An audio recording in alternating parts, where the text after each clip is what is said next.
La semana pasada terminamos diciendo que nuestra conducta debe ser un reflejo de la luz del Evangelio. De hecho, nuestro caminar debe tener una relación directa con la luz que tengamos acerca de la verdad de la palabra de Dios.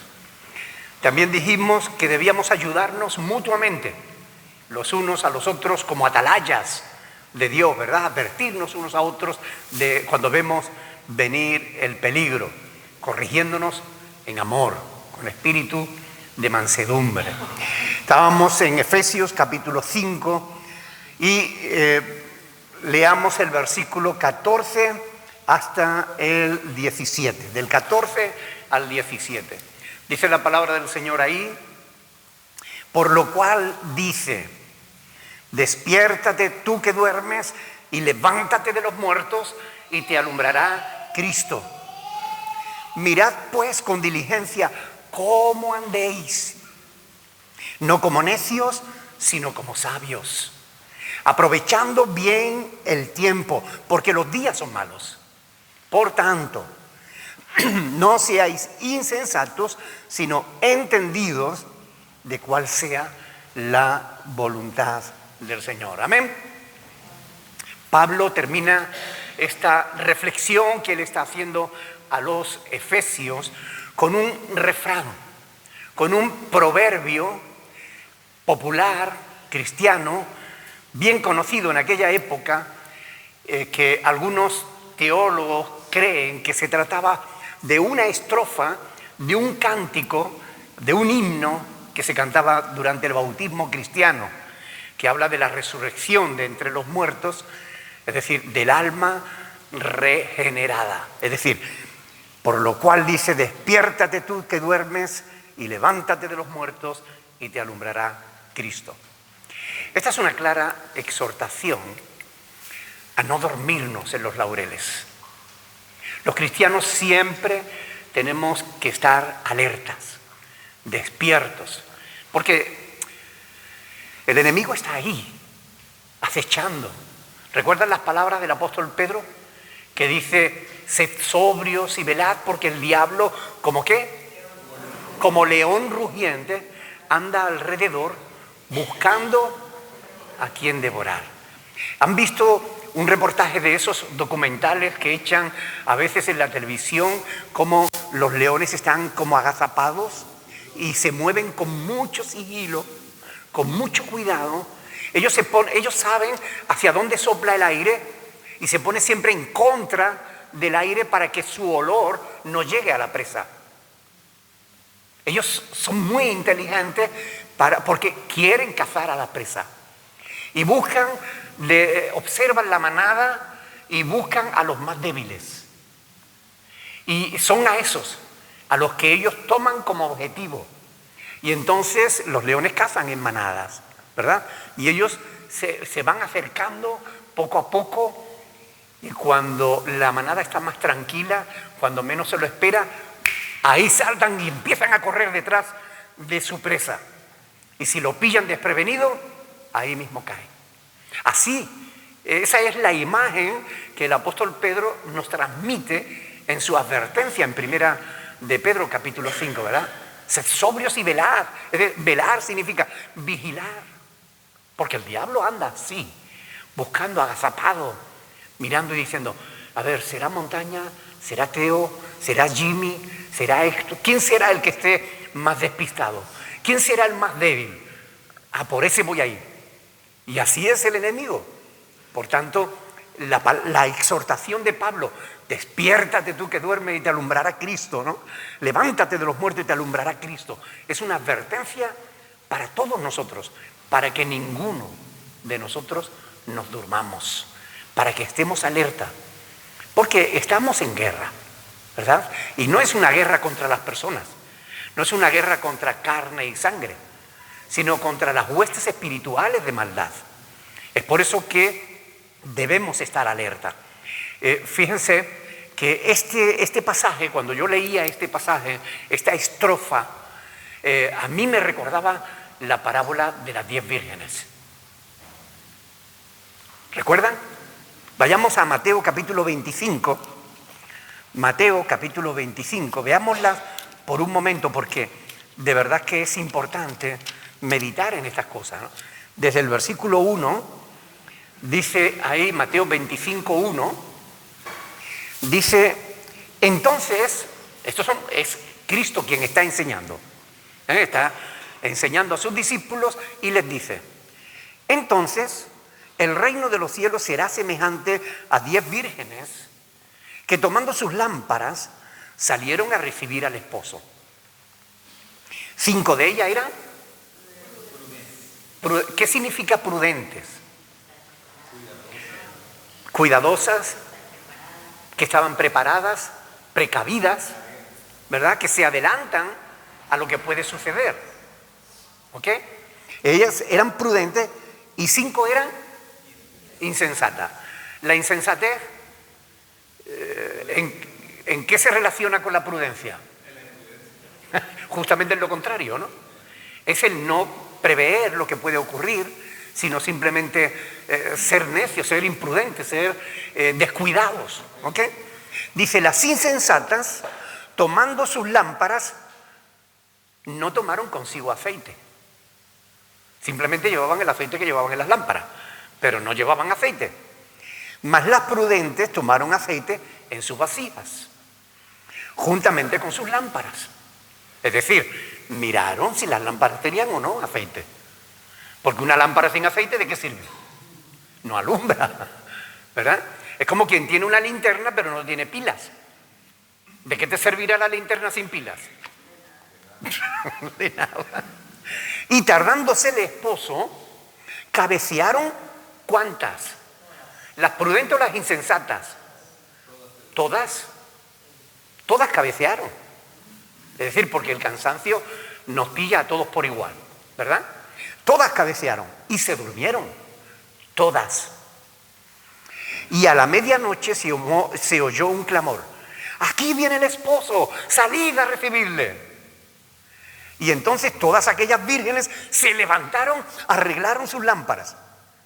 Y claro, las insensatas dijeron a las prudentes, dadnos de vuestro aceite porque nuestras lámparas se apagan.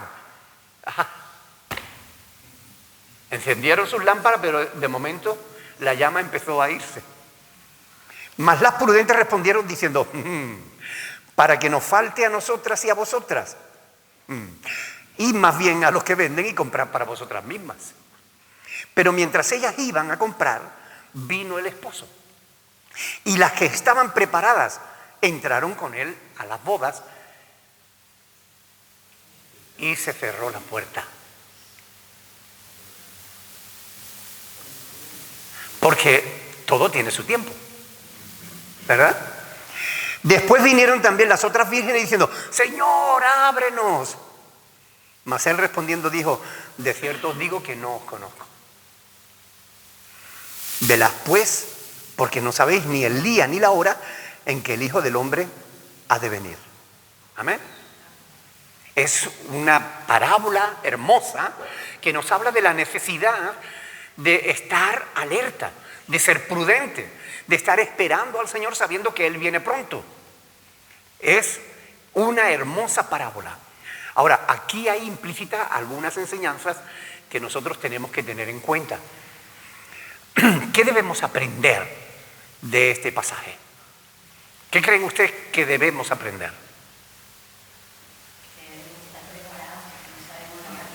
Que debemos estar preparados porque no sabemos a qué hora va a venir el Señor. ¿Ok? Pero mire, aquí se nos habla de dos tipos de creyentes, ¿verdad? Unos que se le llaman sensatos, insensatos y otros prudentes. Los insensatos son imprevisibles, son negligentes, no cumplen con su responsabilidad, son descuidados. Los prudentes son previsores, son aplicados, son cuidadosos.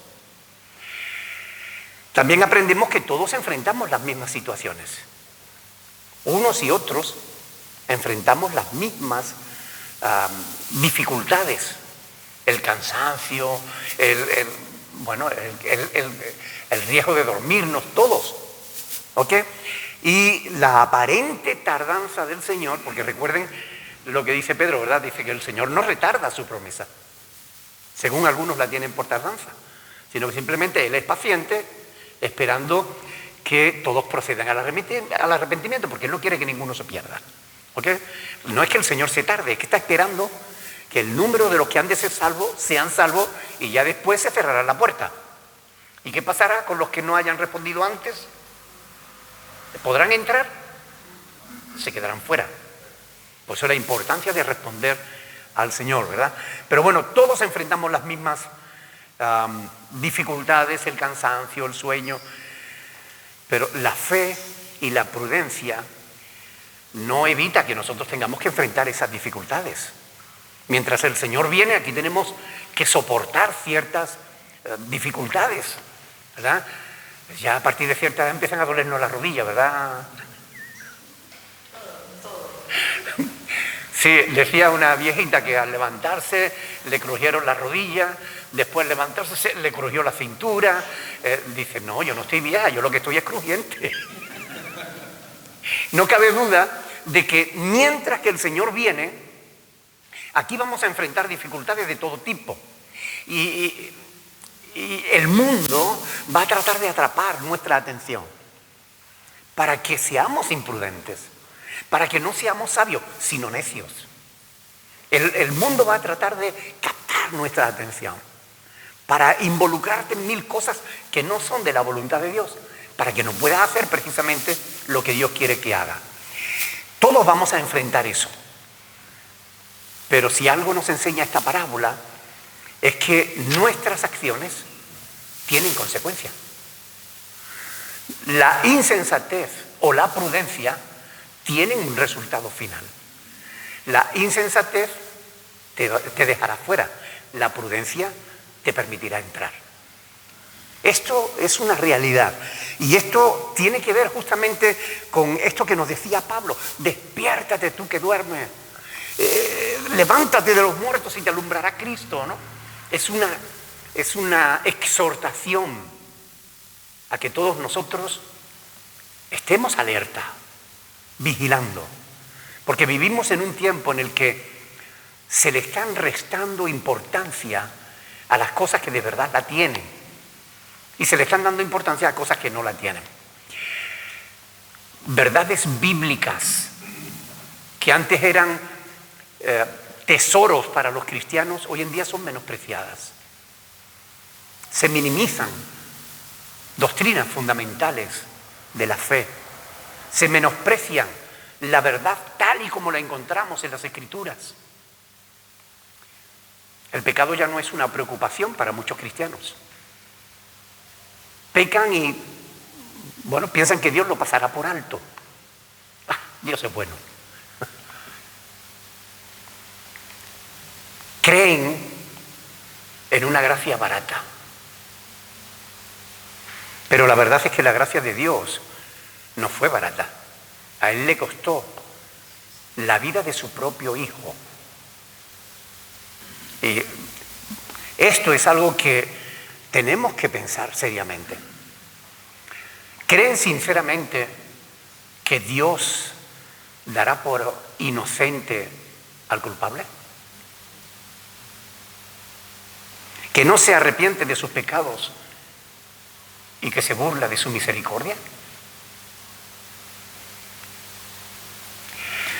Hay un pasaje que es necesario recordar. Yo quiero que vayamos a un libro que es poco citado en las Escrituras, pero está en los profetas menores. Nahum, capítulo 1. Nahum, capítulo 1, versículo del 2 al 5. Fíjense lo que dice la palabra del Señor aquí. Nahum está después de Miqueas, antes de Habacuc. ¿Ok? Jonás, Miqueas, Nahum. Nahum capítulo 1, versículo 2. Dice: Jehová es Dios celoso y vengador. Yo quiero que presten atención a estas cosas que se dicen aquí. Porque estas son verdades que hoy en día se ocultan. Como si los cristianos se avergonzaran de Dios. Jehová es Dios celoso y vengador. Jehová es vengador y lleno de indignación. ¿Qué dice ahí? Se venga de sus adversarios y guarda enojo para con sus enemigos. Un momento. ¿Dios no ama a todo el mundo? ¿Dios no ama al pecador? Bueno, no es eso lo que nos está diciendo aquí Nahum. Dios amó al pecador, de tal manera que entregó a su Hijo, para que el pecador, arrepentido de sus pecados, creyendo en Cristo, se salvara y no se perdiera. ¿Se oye o no se oye bien? ¿Le cambio la pila? Vamos a cambiarle la pila.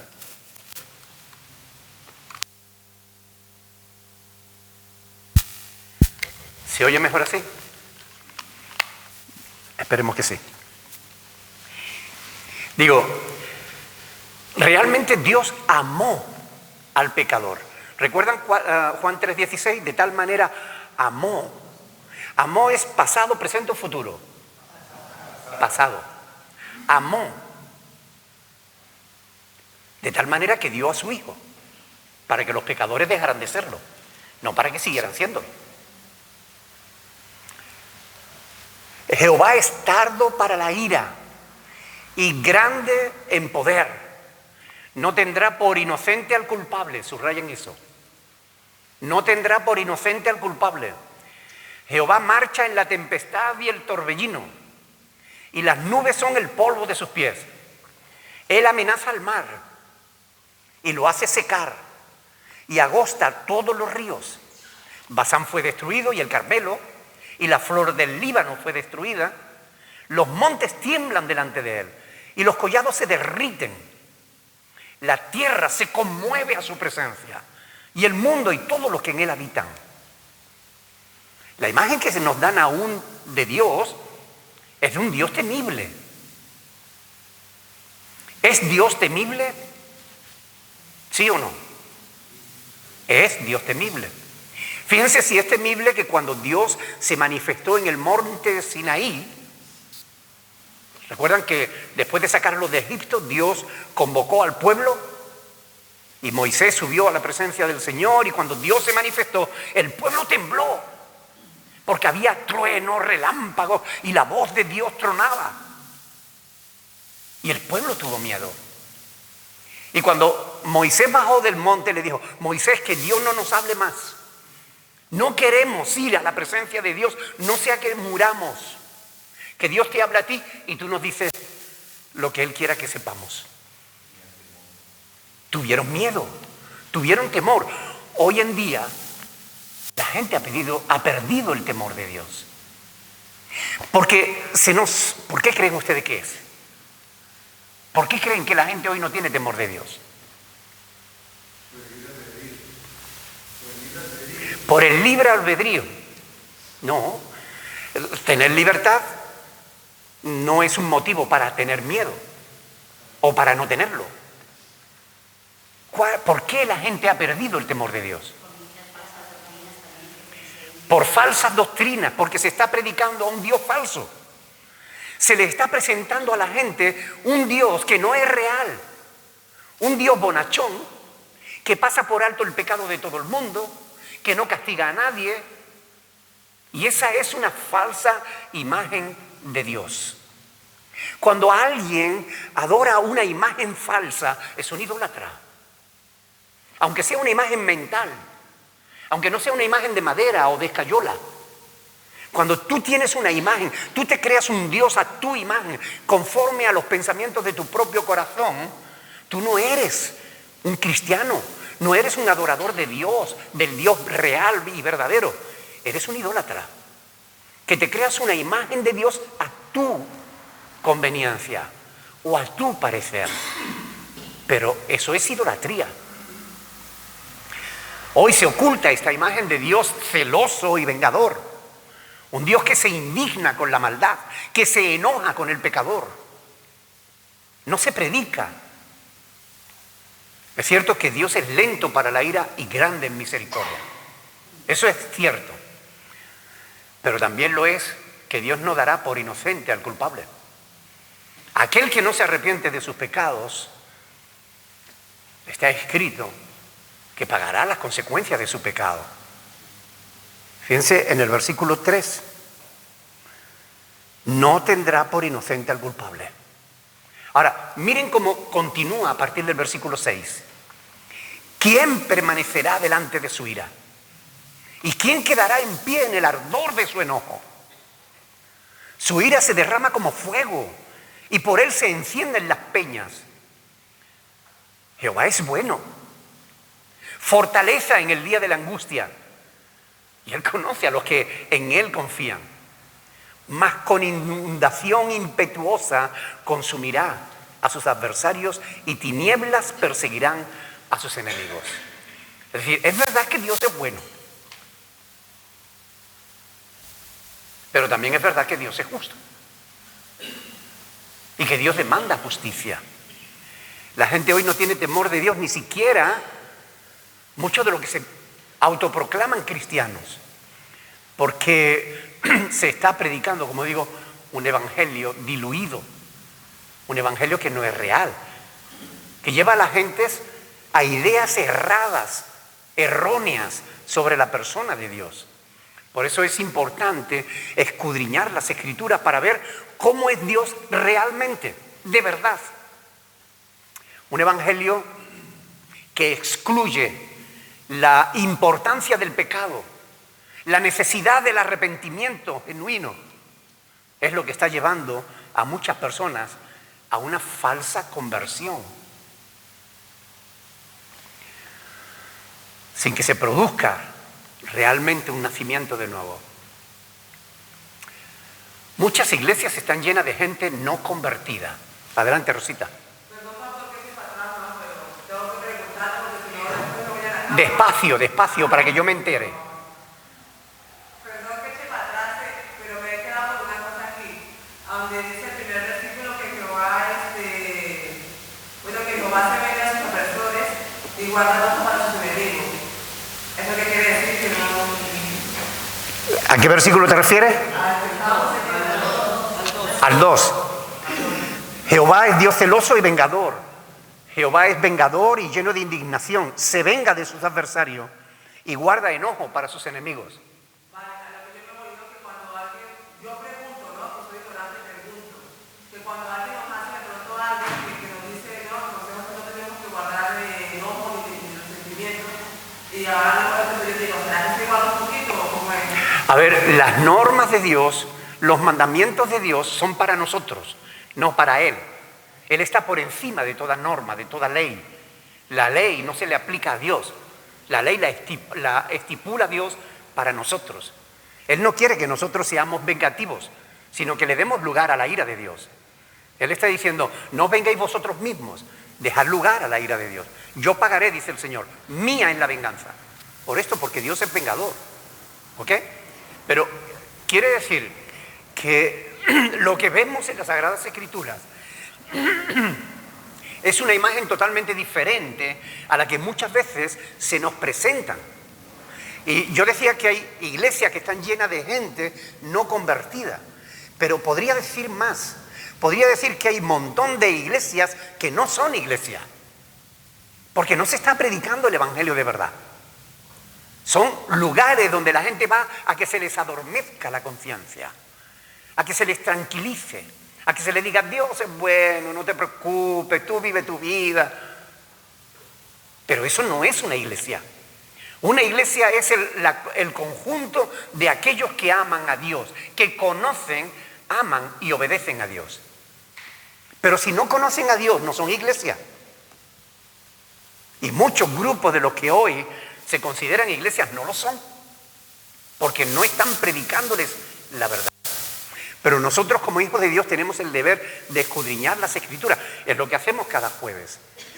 escudriñar la palabra de Dios para conocer realmente a qué Dios adoramos. ¿Adoramos a un Dios que es medio tonto? ¿Al que todo el mundo le puede engañar? ¿Al que el hombre puede hacer lo que le dé la gana y después decir, bueno, Señor, tú me perdonas, que tú eres bueno? ¿Es Dios tonto? La Biblia dice que no. La Biblia dice, no os engañéis. Dios no puede ser burlado. O con 3 misas se paga todo, ¿no? Yo hago lo que quiero y después con 3 misas lo pago. No, a Dios no le podemos engañar. El Dios verdadero se nos revela a través de las Sagradas Escrituras.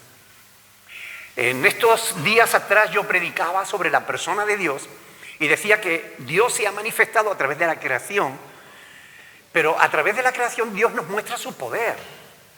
Pero hay aspectos de la persona de Dios que necesitamos descubrirlo en las Escrituras. Estos aspectos de la naturaleza de Dios, su santidad, su justicia, necesitamos conocerlos en las Escrituras. Necesitamos investigar la palabra de Dios. Y muchos cristianos, siguiendo la ley del menor esfuerzo, no quieren estudiar. Por eso acaban siendo engañados, predicándoseles un Dios que no es el real. Pero este es el Dios verdadero. Fíjense, cuando nosotros no conocemos a Dios, en vez de ser hijos de Dios, somos hijos de mentira.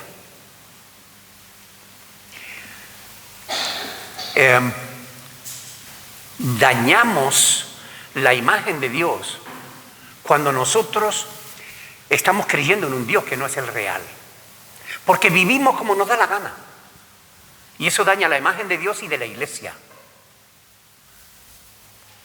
Y esto está trayendo deshonra a Dios y vergüenza a la iglesia de Cristo. Por tanto, hoy más que nunca son necesarias las palabras de este refrán que hemos visto en Efesios capítulo 5. Por lo cual despiértate tú que duermes, levántate de los muertos y te alumbrará Cristo. Una vez más se hace justamente necesario eso, vivir a la luz de Dios, a la luz de la verdad. Miren, Isaías, vamos a ver este pasaje que ya leímos hace unos jueves atrás, Isaías capítulo 60, versículo del 1 al 3. Tiene que ver con este refrán, con este cántico, con esta estrofa de este himno bautismal. Isaías capítulo 60, versículos del 1 al 3. Verá cómo le suena. Levántate, resplandece. ¿Se dan cuenta? Pablo está citando las Escrituras. Porque ha venido tu luz y la gloria de Jehová ha nacido sobre ti. Porque he aquí que tinieblas cubrirán la tierra y oscuridad las naciones. Mas sobre ti amanecerá el Señor y sobre ti será vista su gloria. Y andarán las naciones a tu luz y los reyes al resplandor de tu nacimiento. ¿Ok? Aquí, aunque es una profecía mesiánica que habla de Cristo, ¿verdad? Recuerden que Cristo es la luz del mundo. Él dijo, el que me sigue no andará en tinieblas, sino que tendrá la luz de la vida. Pero Él también dijo a sus discípulos, vosotros sois la luz del mundo. De manera que la luz de Cristo debe reflejarse en nuestra vida para que la gente pueda conocer a Dios, al Dios de verdad, al Dios de la Biblia, no al Dios que la gente se inventa. ¿Ven la clara relación entre este pasaje que acabamos de leer en Isaías y el que hemos leído en Efesios capítulo 5? Levántate, resplandece. Sabiendo que estamos en los tiempos finales, no podemos permanecer dormidos. Tenemos que vivir alertas, vigilantes, mucho menos ser negligentes en el cumplimiento de la voluntad de Dios para nuestras vidas. Quiero que leamos una parábola que encontramos en el libro de los Proverbios, en el capítulo 24. Proverbios 24. Aquí encontramos una parábola que tiene que ver con esto que estamos hablando. Versículos del 30 al 34. Capítulo 24 de Proverbios, del 30 al 34. Dice: pasé junto al campo del hombre perezoso. ¿Qué es la pereza?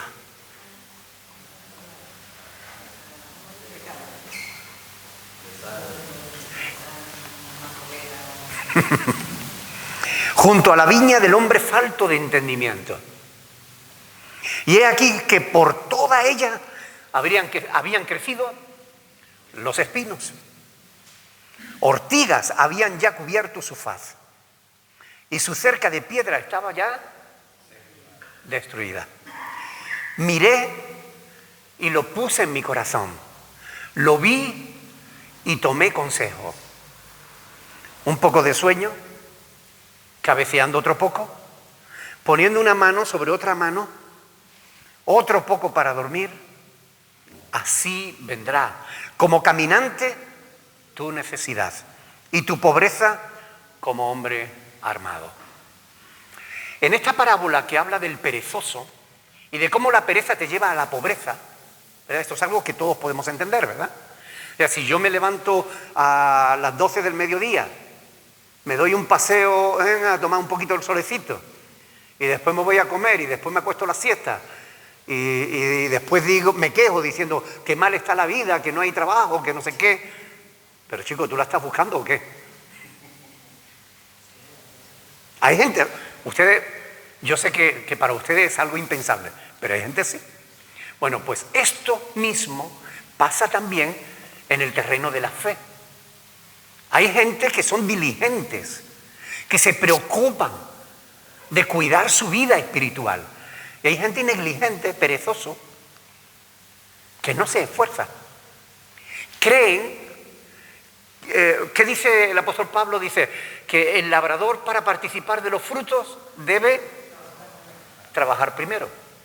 Si el labrador no trabaja primero, ¿participará de los frutos? ¿Qué es lo que recogerá?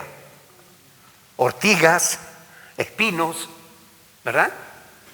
Si nosotros queremos llevar frutos que glorifiquen a Dios, tenemos que trabajar, tenemos que esforzarnos. No podemos ser perezosos, no nos podemos echar a dormir, tenemos que espabilar.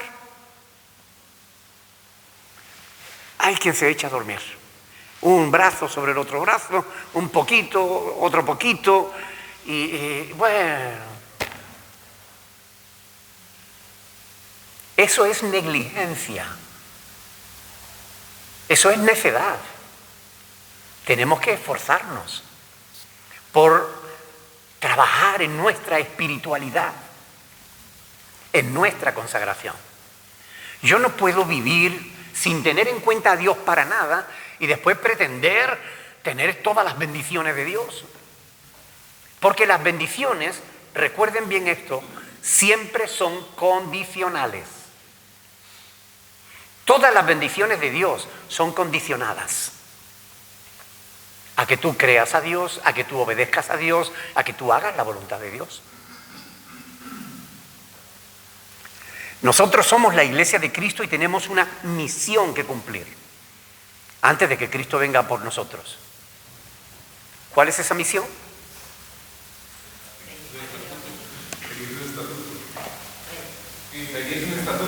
Seguir juntos. Los estatutos. Seguir sus estatutos. ¿Qué más? Predicar el evangelio. ¿Qué más? Ser luz. Háblenme alto que yo estoy medio sordo. Que no me entero.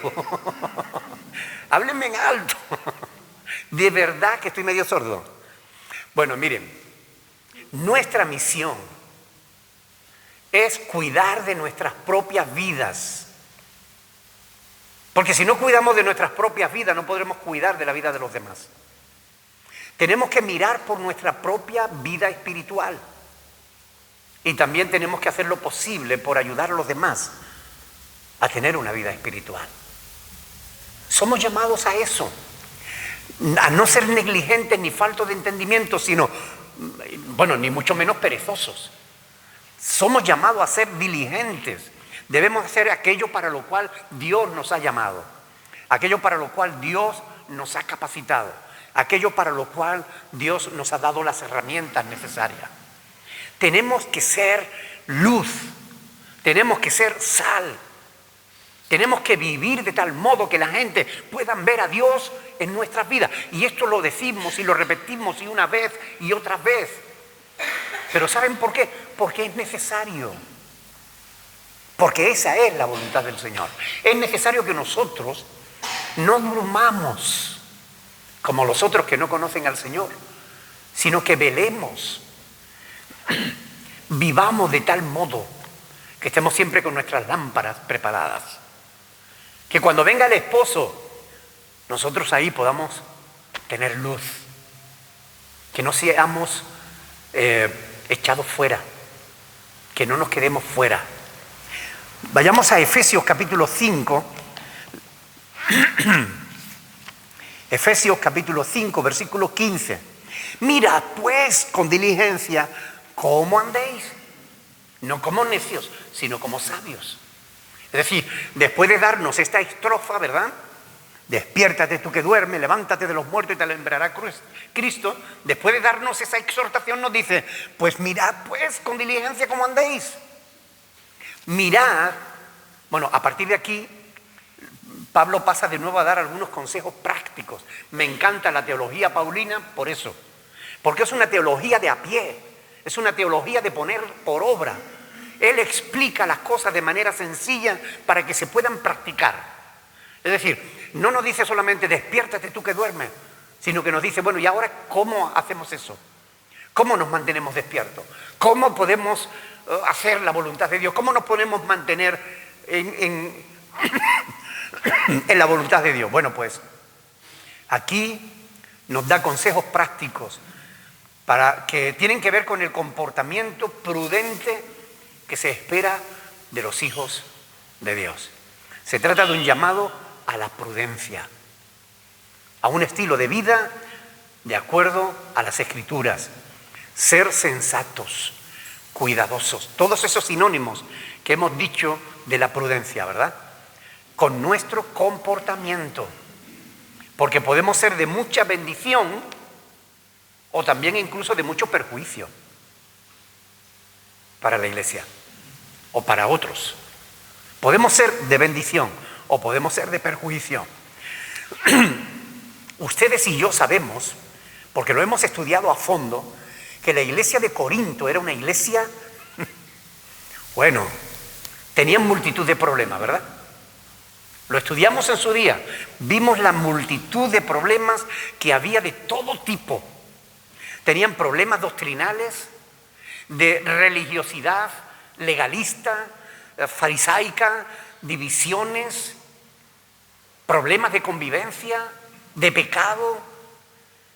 Pablo les dio una clara y dura advertencia. Vamos a ir a 1 Corintios, capítulo 3, versículo 17. 1 Corintios, capítulo 3, versículo 17.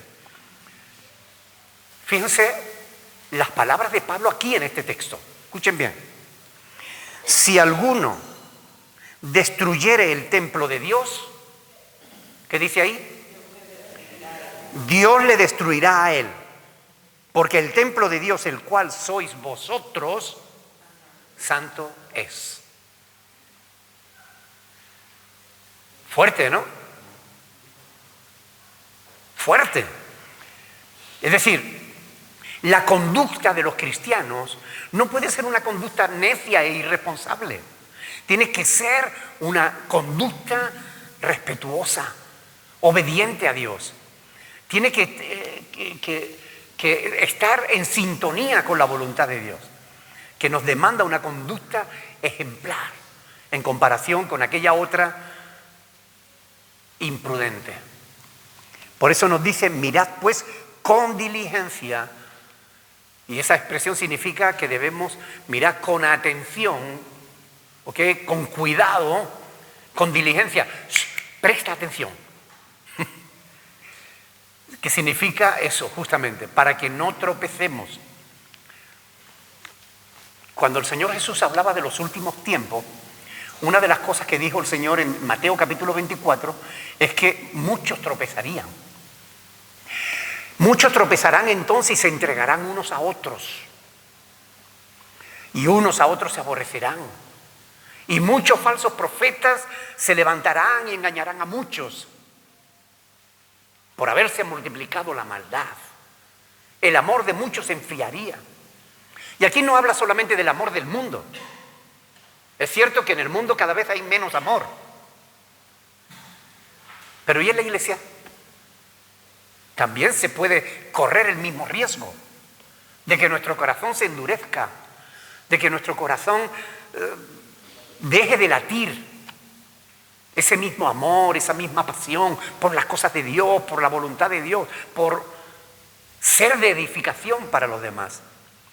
Para no tropezar, debemos mirar con diligencia cómo andamos. Es decir, mirando, porque si vamos distraídos podemos tropezar y caer. Pero si miramos por dónde andamos, si tenemos cuidado, si vemos que hay un agujero, nos echamos a un ladito. Si vemos que hay una piedra, la saltamos. Si vemos que hay una tabla con un pincho, no la vamos a pisar, porque miramos con cuidado por dónde andamos. Pero si vamos descuidados, caeremos en el hoyo, tropezaremos con la piedra, nos clavaremos el pincho y al final sufriremos, nosotros y los demás. Debemos mirar con diligencia cómo andamos. No debemos vivir a tropezones, como si todavía estuviéramos en tinieblas, porque ya no estamos en tinieblas. Ahora somos hijos de luz. Amén. Y aunque muchos viven todavía como si no lo fueran, pero tenemos que ser hijos de luz, vivir en luz, no en tinieblas. Por eso se nos exhorta: despiértate, levántate. No nos da tiempo para mucho más, pero dice Pablo, no como necios. ¿Qué es el necio? ¿Qué es la necedad?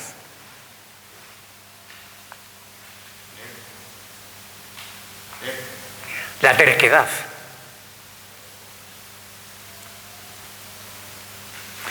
Necio es aquel que niega a Dios. ¿Recuerdan el Salmo 51? Dice el necio en su corazón: no hay Dios. El necio, la necedad es negar a Dios. La necedad tiene que ver con sustituir a Dios con ídolos falsos. La necedad tiene que ver con fabricarse ídolos a su misma imagen. En Corinto, los creyentes no estaban siguiendo a Dios. Había creyentes, no todos, pero había creyentes en Corinto que estaban siguiendo a Pablo. Había creyentes que estaban siguiendo a Apolos, otros a Cefas. Y eso creaba tensiones entre ellos, divisiones entre ellos. Mal rollo. Fíjense, 1 Corintios 3, con esto terminamos. 1 Corintios 3, versículos del 1 al 5. 1 Corintios 3, del 1 al 5. De manera que yo, hermanos, no pude hablaros como a espirituales, sino como a carnales, como a niños en Cristo. Os di a beber leche y no vianda, porque aún no erais capaces, ni sois capaces todavía, porque aún sois carnales, pues habiendo entre vosotros celos, contiendas, disensiones, ¿no sois carnales y andáis como hombres? Porque diciendo el uno, yo ciertamente soy de Pablo, y el otro, yo soy de Apolo, ¿no sois carnales? ¿Qué pues es Pablo? ¿Y qué es Apolos? Servidores por medio de los cuales habéis creído, y eso según lo que a cada uno concedió el Señor. Yo planté, Apolo regó, pero el crecimiento lo ha dado Dios. Así que ni el que planta es algo, ni el que riega, sino Dios que da el crecimiento. Amén. Miren, estos creyentes en realidad no estaban, como digo, siguiendo a Dios, sino a los hombres. ¿Ustedes creen que en el día de hoy esto se puede dar? Se da. Se da. Miren, una cosa curiosa. Cuando predica el pastor Andrés, o cuando predica la hermana Ana Ruth, o Katia, o cualquier otro, miren el número de visitas en la página web, en los vídeos. Y miren después las visitas cuando predico yo. Se duplican, a veces se triplican. Eso es infantil. Eso es estar siguiendo al hombre. Quien hace eso es que no ha entendido el Evangelio. Quien hace eso es que es un inmaduro que todavía necesita leche espiritual y no viandas. Ustedes no tienen que seguir al pastor Nicolás. Ustedes tienen que seguir al Señor Jesucristo. Y cuando se sigue al hombre, no se está en la verdad, se está en la mentira. Yo lo puedo decir más alto, pero más claro no. O sea, es absurdo. Cuando un creyente actúa de esa manera, está demostrando que es un niño chico, que no tiene madurez espiritual, que no sabe distinguir entre la verdad y la mentira, que necesita convertirse para seguir a Dios y no a los hombres. Porque Nicolás no te puede servir, ni te puede salvar, ni puede perdonar tus pecados. Cristo sí.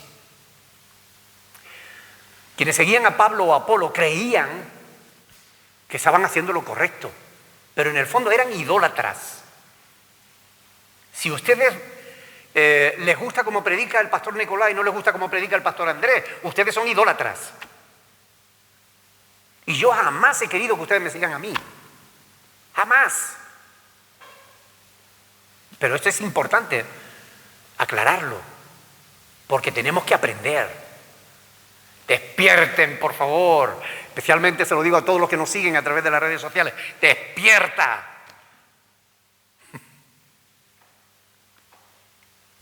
Es una actitud que daña a la iglesia. La inmadurez, la idolatría. El cristiano no debe caminar en necedad. Y eso es una demostración de necedad. Es una demostración de que no hay sabiduría. Los sabios son prudentes, comedidos. Los necios no lo son, son todo lo contrario.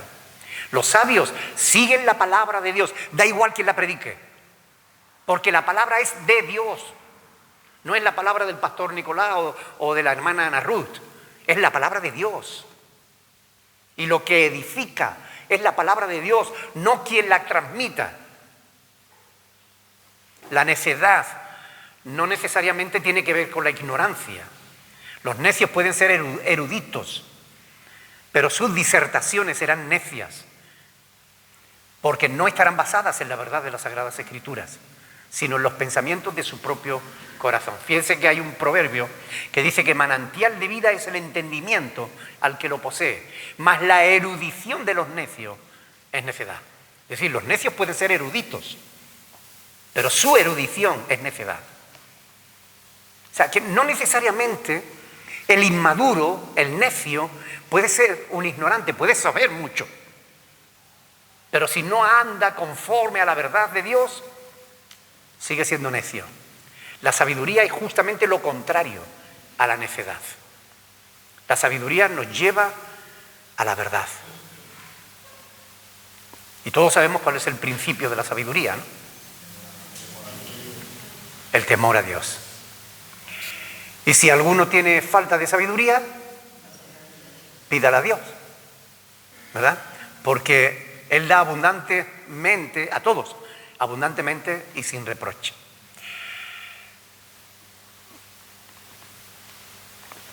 El necio causa perjuicio, el sabio edifica. ¿Tú qué quieres ser? ¿De los que edifican o de los que destruyen? ¿Queremos ser sabios o necios? Cada uno de nosotros tenemos que decidir ¿Qué queremos hacer? ¿Vamos a seguir a los hombres o al Señor? ¿Qué vamos a hacer?